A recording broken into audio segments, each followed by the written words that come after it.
ചൈനയിൽ വൈറസ് പടരുന്നു എന്ന് പറഞ്ഞിട്ട് ഇന്ത്യയിൽ നിന്ന് എന്റെ ഫ്രണ്ട്സ് അതുപോലെ റിലേറ്റീവ്സ് എല്ലാവരും എന്നെ വിളിച്ച് ചോദിച്ചിട്ടുണ്ടായിരുന്നു. അതുപോലെ ഇന്ത്യയിലെ മീഡിയകളിലും ഞാൻ ഇത് കണ്ടിട്ടുണ്ടായിരുന്നു.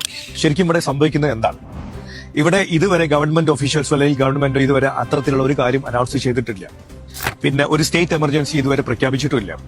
ചൈനയിലെ ആ അറ്റം മുതൽ ഈ അറ്റം വരെയുള്ള ഈ വലിയ രാജ്യത്ത് പല ഭാഗങ്ങളും എന്റെ റിസോഴ്സ് ഉപയോഗിച്ച് ഞാൻ അന്വേഷിച്ചപ്പോൾ അത്തരത്തിലുള്ള ഒരു കാര്യം ഇതുവരെ എവിടെയും റിപ്പോർട്ട് ചെയ്തിട്ടില്ല എന്നുള്ളതാണ് കാണാൻ പറ്റിയിട്ടുള്ളത്. പിന്നെ ശരിക്കും എന്താണ് ഇവിടെ സംഭവിക്കുന്നത്? കാരണം ഇവിടെ ഇപ്പോൾ തണുപ്പ് സമയമാണ്. തണുപ്പ് സമയമായതുകൊണ്ട് എല്ലാ വർഷവും, പ്രത്യേകിച്ച് ഡിസംബർ ജനുവരി സമയങ്ങളിൽ എല്ലാ വർഷവും സാധാരണ ഉണ്ടാവുന്ന ന്യൂമോണിയ അല്ലെങ്കിൽ മറ്റ് കോൾഡ് മറ്റ് റിലേറ്റഡ് ആയിട്ടുള്ള കാര്യങ്ങൾ എല്ലാ വർഷവും കാണുന്ന കാര്യങ്ങൾ മാത്രമാണ് ഇതുവരെ റിപ്പോർട്ട് ചെയ്തിട്ടുള്ളൂ എന്നുള്ളതാണ് എനിക്ക് അറിയാൻ കഴിഞ്ഞിട്ടുള്ള ഇൻഫർമേഷൻസ്.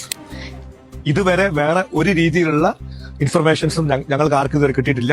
ഞാനിപ്പോൾ ഇവിടെ നിൽക്കുന്ന തന്നെ one of the most busy ആയിട്ടുള്ള ഒരു ബിസിനസ് സെന്ററിലാണ്. ഈ ബിസിനസ് സെന്ററിലാണെന്നുണ്ടെങ്കിൽ ഷോപ്പിംഗ് മോൾ ഉണ്ട്, ബിസിനസ് പിന്നെ ഓഫീസുകളും മറ്റു കാര്യങ്ങളെല്ലാം ഉണ്ട്. ഇവിടെ ഒരുപാട് ആൾക്കാരെല്ലാം വരുന്നുണ്ട്. ആരും ഇതുവരെ മാസ്ക് ഉപയോഗിക്കുക അങ്ങനെ ഒന്നും ചെയ്തിട്ടില്ല. അപ്പോൾ ഒരുപാട് ഇന്ത്യയിൽ നിന്ന് വരുന്ന അല്ലെങ്കിൽ നമ്മുടെ നാട്ടിൽ നിന്ന് വരുന്ന ഒരുപാട് ന്യൂസിൽ കണ്ടിട്ടുള്ള അത്രയും കാര്യങ്ങളൊന്നും ഇതുവരെ സംഭവിച്ചിട്ടില്ല എന്നുള്ളതാണ് നമുക്ക് മനസ്സിലാക്കാൻ കഴിഞ്ഞിട്ടുള്ളത്. അപ്പൊ ആരും പരിഭ്രാന്തരാവേണ്ട ആവശ്യമില്ല. ഇനി ഇതുമായി ബന്ധപ്പെട്ട എന്തെങ്കിലും പുതിയ ഇൻഫർമേഷൻസ് വരികയാണെങ്കിൽ തീർച്ചയായും ഞാൻ നിങ്ങളെ എന്റെ ഇൻസ്റ്റാഗ്രാം വഴി അറിയിക്കുന്നതാണ്. Thank you.